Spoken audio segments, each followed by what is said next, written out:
눈빛을 보이면서 저한테 아빠 한 가지 소원이 있어요. 한 가지 부탁이 있어요. 올해 마지막 날 서울의 보식각에 있는 타종제 하는데 아빠 그 타종식에 참석하는 것이 소원이에요. 저한테 이렇게 저렇게 요청을 하더라고요. 이 가족이 함께 그런 의미 있는 시간을 갖는 것 참 좋은 일이잖아요. 또 2019년 새해 첫 해를 이렇게 함께 보는 것도 참 의미 있고 좋은 일인 것 같습니다. 그렇지만 제가 들어줄 수는 없잖아요. 제가 장로님들에게 장로님 제가 이번 31일 서울 가서 보신강 타종제 제가 아이하고 참석하고 싶습니다 라고 하면은 안 되잖아요. 그래서 제가 아이를 타일렀습니다.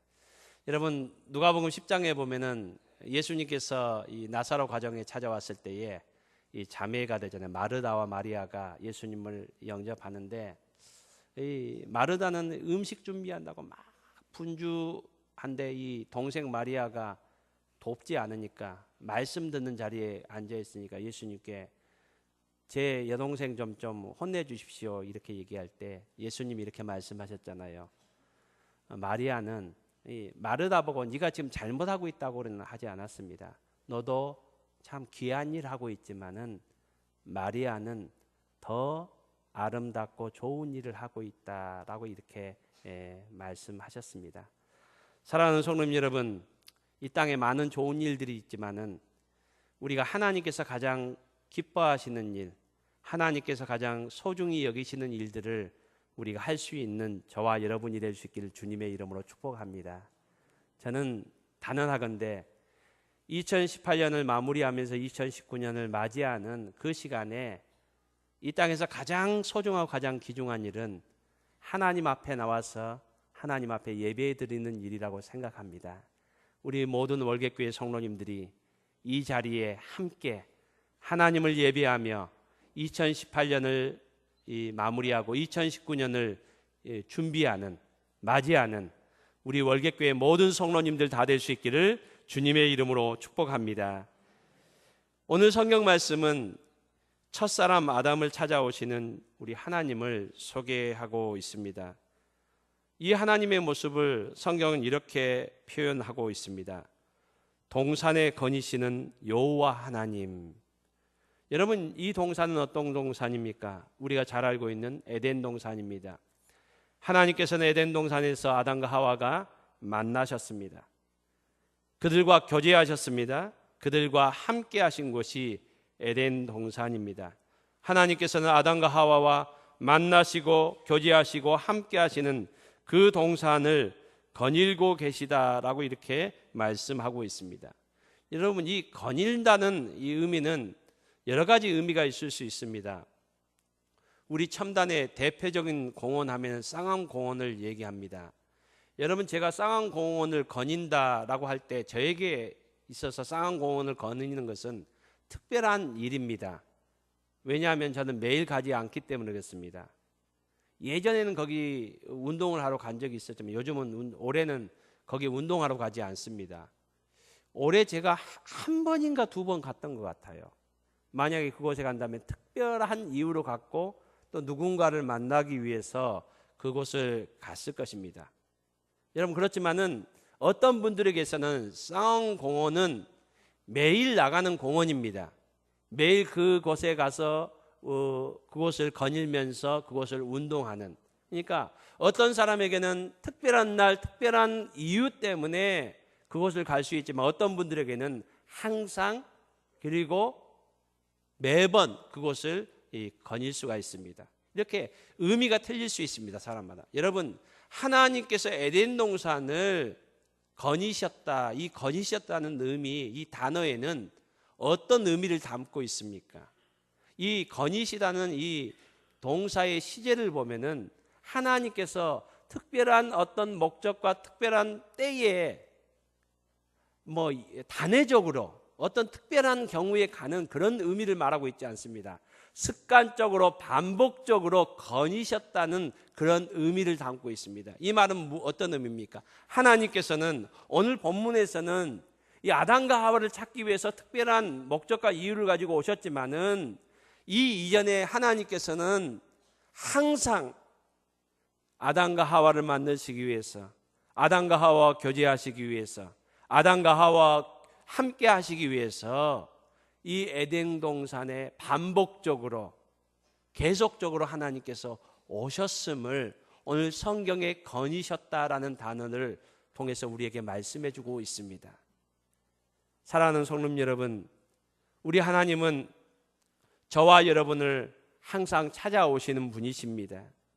특별한 때만 오시는 분이 아니라, 여러분 주일 예배 때만 우리를 만나시는 분이 아니라 우리의 삶의 매 순간순간마다 우리를 만나시기를 원하십니다. 우리와 교제하시기를 원하십니다. 우리와 함께 하시기를 원하십니다.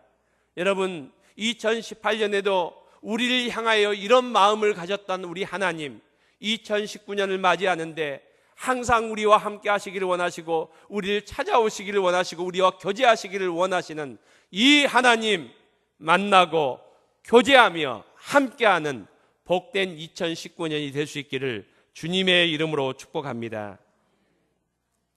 아담을 만나시기 위해서 아담을 찾아오신 하나님이 아담에게 첫 번째 질문을 합니다. 성경에 나오는 아담을 향한 첫 질문, 여러분 아담을 향한 첫 질문이 아담 개인에게만 향한 겁니까? 오늘 하나님께서 아담아라고 아담을 부르시지만은 아담과 하와를 함께 부르는 겁니다. 이 아담은 아담과 하와의 대표를 말합니다. 그리고 여러분 아담이라는 단어를 폭넓게 의미를 해석하면은 이 아담이라는 단어는 사람이라는 의미를 가지고 있습니다. 인류 전체를 대표하는 인물이 아담입니다. 그래서 성경에서는 이 첫 번째, 첫 아담이라고 이렇게 아담을 표현하기도 합니다. 여러분 아담을 찾아오셔서 하나님께 첫 번째 질문을 하신 이 첫 질문은 오늘 우리 인생을 향한 하나님의 첫 번째 질문입니다.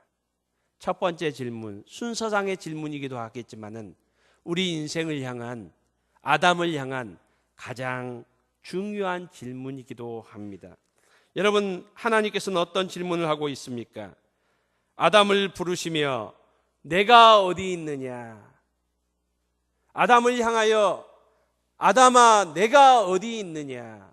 여러분 이 질문의 의미는 어떤 의미입니까? 지금 아담은 범죄하여서 하나님께서 금하셨던 선악을 알게 하는 나무 실과를 먹고 그들이 범죄함으로 아담과 하와가 하나님의 얼굴을 피하여 낯을 피하여 나무 사이에 숨었다고 했습니다. 숨었습니다. 지금 이런 아담에게 아담아 내가 어디 있느냐라고 이렇게 질문하시는 하나님의 이 질문의 의미가 이 아담이 어디에 숨었는지 하나님께서 모르시기 때문에 아담아 내가 어디 숨었니? 내가 너를 찾기를 원한다. 여러분 이런 질문입니까? 아니잖아요. 하나님은 영이십니다. 우리의 모든 것을 아십니다. 우리의 마음 중심까지도 아시는 분이 하나님이십니다. 그러므로 하나님께서 지금 내가 어디 숨었냐 이것을 말씀하고 있는 내용이 아닙니다. 여러분 내가 어디 있느냐라는 이 하나님의 첫 번째 질문 속에는 어떤 의미가 들어 있습니까?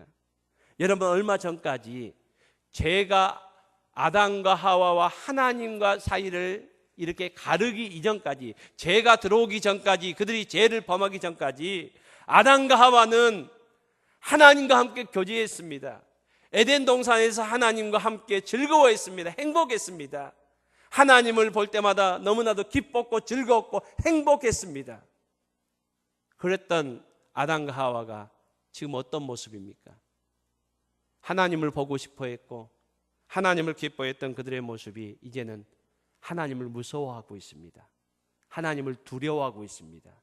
하나님을 피하고 있습니다. 숨고 있습니다. 이런 아담을 향하여 하나님께서는 아담아 내가 어디 있느냐? 네 아름다웠던 모습, 나를 향해서 기뻐했던 모습, 즐거워했던 모습, 그 모습은 사라지고 지금의 내 모습은 어떤 모습이냐? 하나님의 슬퍼하는, 안타까워하는 그 그 심정을 지금 보여주고 있습니다. 하나님께서는 아름다운 동산, 천국과 같은 그 에덴 동산에 아담과 하와를 창조하시고 그들의 특별한 사명을 주셨습니다. 그들이 그냥 그곳에서 행복하게 그냥 놀고 먹도록 그들을 창조하지 않으셨어요. 그들을 창조하시고 그들에게 사명을 주셨습니다. 그 사명은 무엇입니까? 하나님께서 창조하신 우주 만물을, 에덴 동산을 잘 관리하고 다스리는 그 사명을 주셨습니다. 그래서 아담과 하와는 얼마 전까지 그 하나님께서 주신 사명을 잘 감당하며 그곳에서 하나님을 예배하며 찬양하는 아름다운 행복한 삶을 살고 있었습니다. 그렇지만 지금 어떠한 모습입니까? 하나님께서 세워주신 그 사명의 자리, 하나님께서 세워주신 그 행복한 자리를 떠나서 지금 범죄의 자리에 서 있습니다. 하나님을 피한 자리에 있습니다. 하나님을 떠난 자리에 있습니다. 하나님께서 보실 때 얼마나 마음이 아프셨을까요? 하나님은 이 모든 것을 아시면서 이 아담과 하와의 안타까운 모습을 바라보시면서 아담아 하와야 내가 왜 그 자리에 있느냐, 원래 너희를 세워준 그 사명의 자리, 그 복된 자리를 떠나서 왜 지금 숨어서 그 자리에 있느냐, 이렇게 하나님께서 그들에게 질문하고 있습니다. 사랑하는 성도님 여러분, 2018년을 마무리하는 마지막 주일, 아담과 하와에게 질문을 던지셨던 하나님께서는 오늘 우리에게 동일하게 질문을 던지십니다. 지금까지 오늘 우리가 어떤 삶을 살았는지, 2018년을 하나님 앞에서 어떤 삶을 살았는지, 내가 어디에 있느냐라고 하나님께서 오늘 이 질문을 우리에게 던지신다면 오늘 우리는 어떻게 반응할 수 있고 대답할 수 있겠습니까? 하나님께서 이 시간 저와 여러분에게 묻습니다. 내가 어디 있느냐? 여러분, 우리의 모습은 어떠한 모습입니까?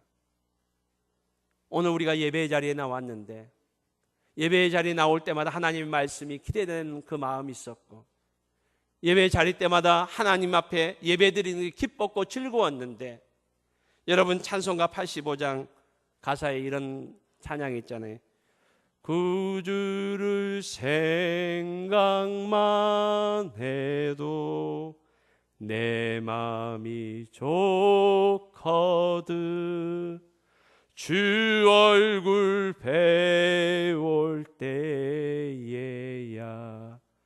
얼마나 좋으랴. 여러분, 이런 마음들이 있었는데, 여러분 이 시간 하나님 앞에 나오면서 2018년 예배의 자리마다 하나님 앞에 자리에 나오면서 그 예배의 자리가 따분하고 귀찮은 그런 시간들은 아니었습니까? 얼마 있으면 예배가 마칠지 핸드폰을 보면서 예배 마칠 시간을 기다리는 그런 마음 아니었습니까? 설교는 귀에 들어오지 않고 순간순간 스마트폰을 보면서 어떤 뉴스가 있는가, 어떻게 이 시간을 때울까, 그런 마음들, 그런 예배의 모습들, 우리의 모습은 이지는 않았습니까? 그렇다 하나님께서 이 시간 묻습니다. 내가 어디에 있느냐? 하나님께서는 우리를 불러주시되 봉사의 자리에 서게 하시고 섬김의 자리에 서게 하여 주셨습니다. 그동안 여러 차례 또 수년 동안 열심히 섬기고 봉사해 왔었지만은 지금은 그 자리를 다 떠나서 시험 들기도 하고 괴롭기도 하고 힘들기도 하기 때문에 이제는 그 자리 떠나서 그냥 봉사의 자리와 섬김의 자리는 나하고 상관없는 그런 모습에 우리의 모습은 있지 않습니까?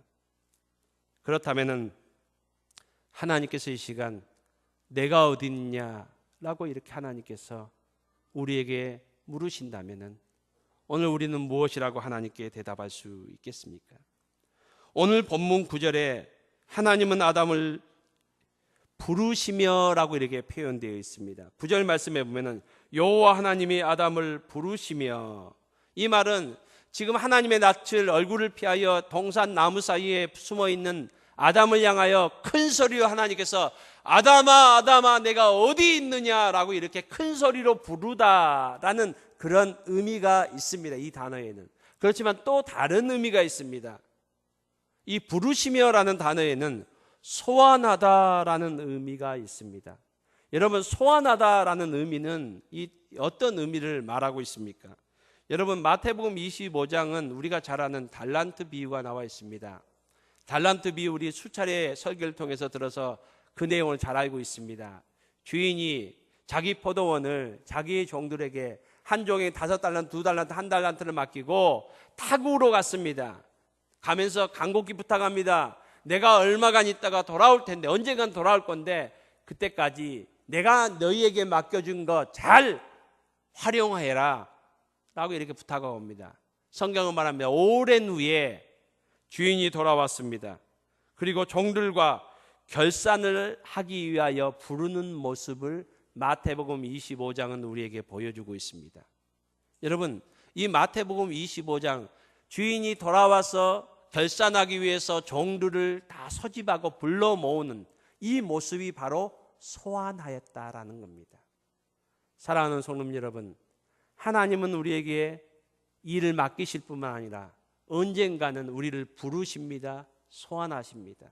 오늘 본문에 하나님께서 이 아담을 부르시는 그 내용도 아담을 소환하시는 그 내용입니다. 마태복음 25장 달란트 비유를 조금 더 우리가 살펴보기를 원합니다. 우리가 잘 알듯이 5달란트 맡은 사람은 5달란트를 남겼습니다. 배를 남겼습니다. 2달란트 맡은 사람은 2달란트 남겼습니다. 이 배를 남겼습니다. 주인은 이렇게 말합니다. 이 주인은 하나님을 말씀하고 있죠. 하나님께서 이렇게 말씀합니다. 착하고 충성된 종아. 여러분, 저와 여러분이 하나님 앞에 섰을 때에 하나님으로부터 착하고 충성된 종이라는 그 말씀을 들을 수 있는 우리 모든 월계교회 성도님들 다 될 수 있기를 주님의 이름으로 축복합니다. 여러분, 그러면서 이렇게 말씀하십니다.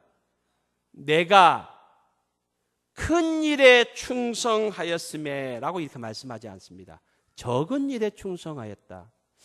저는 이 말씀이 조금 이해가 되지 않더라고요. 여러분, 5달란트 맡아는 5달란트 배를 남겼어요. 이러면 대단한 거잖아요. 잘한 거잖아요. 그러면 하나님께서 칭찬해 주실 것 같으면은 내가 큰 일에 충성하였음에 라고 해야 되는데 왜 적은 일이라고 했을까? 하시려면 좀 크게 해주시되 하셨으면 얼마나 좋을까? 이런 마음이 들었습니다. 왜 적은 일이라 하셨을까? 여러분, 그것뿐만 아닙니다. 여러분, 1달란트 맡았던 사람은 1달란트를 없애버린 것이 아닙니다. 이 1달란트 맡은 사람은 혹시 경기가 안 좋고 지금 투자해서 이거 건지기 힘들겠다 이렇게 이 1달란트까지 없애버릴 수 있겠다라고 생각했던 것 같습니다. 그래서 그것을 땅에 묻어뒀다가 주인이 오니까 그것을 다시 꺼내서 주인이여 내가 당신이 맡긴 1달란트 그대로 가져왔습니다. 이렇게 말합니다. 여러분, 이 종이 이 달란트를 횡령하지 않았습니다. 또 낭비하지 않았습니다. 없애버리지 않았습니다. 지금 마이너스도 아니고 플러스도 아니고 그래도 여러분 장사를 하다 보면은 없애버릴 수도 있잖아요.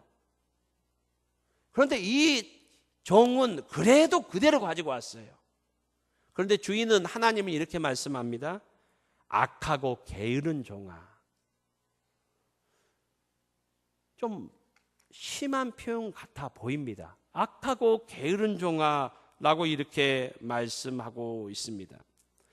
저는 이 말씀을 보면서 곰곰이 생각을 해봤습니다. 왜 하나님께서는 이 배를 남긴 종들에게 내가 적은 일에 충성하였다고 이렇게 말씀하시고 1달란트 그대로 가져온 사람에게는 왜 악하고 게으른 종이라고 이렇게 말씀하셨을까? 저는 이 말씀을 묵상하다가 하나님께서 주시는 이런 깨달음을 갖게 되었습니다. 여러분, 성경 말씀에 보면은 하나님께서 모든 사람들을 부르시고 사명을 주십니다. 사명을 주셨다는 것은 달란트를 주셨다는 거잖아요. 사람마다 다 틀립니다. 달란트의 내용은. 그렇지만 모든 하나님의 사람들에게는 사명을 주십니다. 사명을 주시는데 하나님께서 사명을 주시고 나서 너 잘해 하고 하나님께서는 떠나가셔서 그냥 모른 척하지 않습니다. 사명 받은 자가 믿음으로 그 사명을 감당하려고 하면은요, 하나님은 그곳에 임재하시고 역사하시고 은혜를 베푸십니다. 여러분, 그 사람이 할 수 있는 것보다도 더 큰 놀라운 일들을 이루시는 것들을 성경은 말씀해 주고 있습니다. 하나님은 사명을 맡기시되, 그리고 그 맡기신 것을 감당하려는 자들에게 그들이 감당할 수 없는 놀라운 은혜들을 주십니다. 그래서 바울 사도는 내게 능력 주시는 자 안에서 내가 모든 것을 할 수 있다. 내 능력은 부족하고 연약해도 하나님께서 은혜 주시고 능력 주시면은 모든 것을 할 수 있다는 겁니다. 여러분, 이 한 달란트 맡았던 이 종의 잘못이 무엇입니까? 왜 하나님께서 악하고 게으른 종이라고 했을까요? 여러분, 하나님께서 한 달란트 맡겼다면은 염려도 될 수 있어요. 또 자기의 능력을 볼 때 이거 감당하지 못할 것 같아요. 여러 가지 어려움이 있을 수 있어요. 그게 겁이 나서 묻어뒀는데, 여러분, 하나님께서 일하실 그 공간을 이 사람이 제약했다는 겁니다. 만약에 이 사람이 자기는 부족하고 연약해도 한 달란트를 가지고 하나님 앞에 맡은 일 감당하려고 일했다면은 하나님께서는 반드시 그 사람이 넉넉히 감당할 수 있는 은혜도 주셨고 하나님의 놀라운 능력도 그들에게 허락하여 주셨을 줄로 믿습니다. 여러분, 5달란트, 2달란트 받았던 사람들이 놀라운 일을 했지만은, 배를 남겼지만은 하나님께서 적은 일이라고 했던 것은 그들의 수고를 과소평가하는 것이 아니라 그들의 능력과 그들의 힘은 부족하지만은 그 일을 감당케 하신 것은 하나님의 은혜였다는 것입니다. 하나님의 도우심이었다는 겁니다. 그래서 그들이 비록 그들의 한계는 있지만은, 그들의 능력은 부족하지만은 하나님께서 그들에게 무엇인 놀라운 하나님의 은혜가 거기에 더하여졌다라는 그런 의미로 저는 적은 일이라고 이렇게 주인이 표현했다고 저는 생각합니다. 사랑하는 성도님 여러분, 구원은 하나님께서 우리에게 거저 주신 은혜입니다. 성경은 분명히 말합니다. 선물입니다. 어느 누구도요, 우리의 수고와 우리의 노력과 우리의 어떤 공로로 구원받을 인간은 한 사람도 없습니다.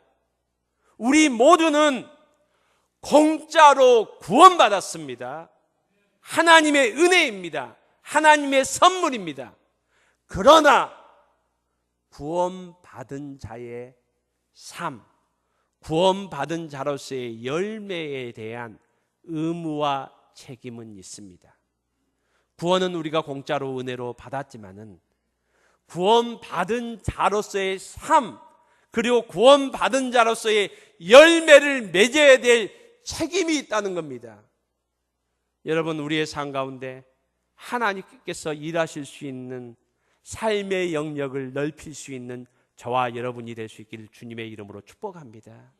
우리가 구원받았음에도 우리가 하나님께서 맡겨주신 일들을 감당치 않고 땅에 묻어놓고 열매 맺는 삶을 살지 않는다는 것은 마태복음 25장에 나오는 한 달란트를 땅에 묻어둔 악하고 게으른 종과 마찬가지다라고 하나님께서 평가하고 있습니다.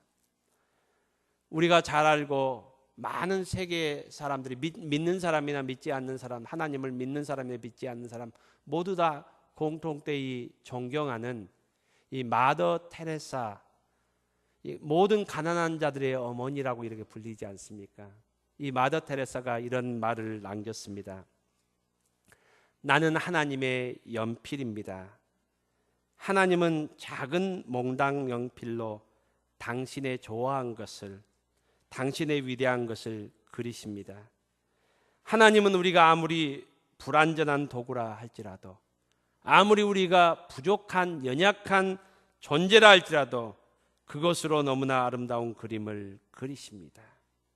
사랑하는 성도님 여러분, 우리의 모습과 우리 형편이 어떠하든지 2019년에는 저와 여러분이 하나님 앞에 쓰임받는 자가 될 수 있기를 소망합니다. 우리의 삶을 통해서 하나님께서 일하실 수 있도록 우리의 삶을 하나님 앞에 맡겨드릴 수 있는, 하나님께서 주신 한 달란트 그것을 땅에 묻어두는 것이 아니라 내가 할 수 있는 최선의 삶을 살 수 있는 저와 여러분이 될 수 있기를 주님의 이름으로 축복합니다. 오늘 이 시간 우리 월계교회는 2019년을 위해서 월계교회 사역 지원서를 작성하는 시간을 갖게 됩니다. 저는 한 분도 빠짐없이 이 사역 지원서를 작성했으면 좋겠습니다. 교사로 수고할 수도 있습니다. 식당 봉사, 교회 차량 봉사, 운전면허 가지신 분은 참 많으신데 교회에 차량 봉사하실 분이 없어서 지금 봉사자를 찾고 있는 상황입니다. 정 없으면 제가 운전을 해야 될 수도 있을 것 같습니다. 예배 반주자도 지금 필요합니다. 또 여러 가지 일들이 필요합니다. 그 가운데 여러분 여기 예배라고 제가 써놓은 내용이 있습니다. 주일 예배, 주일 오후 예배, 수요 예배. 어떤 분들은 교회 예배에 나오는 것조차도 힘든 분들이 있습니다. 그런 분들에게는 저는 한 달란트가 주일 하나님 앞에 나오는 그 예배가 하나님 앞에 사역이라고 생각합니다. 삶의 환경이 그렇게 되신 분들은 하나님 앞에 이 시간 그렇게 결단하세요. 하나님, 2019년 내가 하나님 앞에서 예배의 삶을 결단하겠습니다. 월계교회 공동체 한 일원으로서 하나님, 내가 예배에 빠지지 않고 예배에 늦지 않고 하나님 앞에 예배자로 내가 서원하겠습니다. 쓰겠습니다. 여러분 이런 결단을 하고 이런 결심을 가지고 하나님 앞에 나아가는 2019년이 됐으면 좋겠습니다. 우리가 기도해야 됩니다. 새벽 기도에 나올 수 있고 금요 기도에 나올 수 있습니다. 그렇지만 이런 시간에 시간을 낼 수 없는 분들도 있습니다. 그렇다면은 이렇게 나와서 기도할 수 없다면은 하나님, 마음은 새벽 기도 나오고 금요 기도에 나오고 싶지만 나올 수 없어서 하나님, 나의 삶의 현장에서 하루에 5분이라도 하나님의 교회를 위해서, 이 민족을 위해서 내가 매일매일 하나님 앞에 기도하겠습니다. 여러분 이런 사역을 감당하는 우리 모두가 될 수 있기를 바랍니다. 여러분 이 시간 우리 결단할 때 하나님 앞에서 우리가 모두 함께 결단하고 헌신하는 이 시간이 될 수 있었으면 좋겠습니다. 이 헌신하는 시간에 2018년 마지막 주 시간에 오늘 특송이 없더라고요. 그래서 오늘 제가 특송을 준비했습니다. 이번 주 한 주간 새벽기도 다니면서 새벽기도 마치고 그 찬양 음악 가운데 나오는 그 복음성가가 제가 35년 전, 40년 전에 중학교 시절, 고등학교 시절 때 제가 참 애송했던, 애창했던 그 찬양입니다. 날마다 숨쉬는 순간마다. 제가 1절, 2절 찬송할 때 여러분들 볼펜 없으시는 분들은 뒤에서 볼펜 나누어 드릴 겁니다. 다 이렇게 사역 지원서를 작성해 주시면 감사하겠습니다. 그리고 3절은 우리 모두가 작성한 사역 지원서를 내시면서 3절은 같이 찬양하도록 하겠습니다. 제가 이 시간 1절, 2절을 찬양으로 하나님께 영광 돌리겠습니다.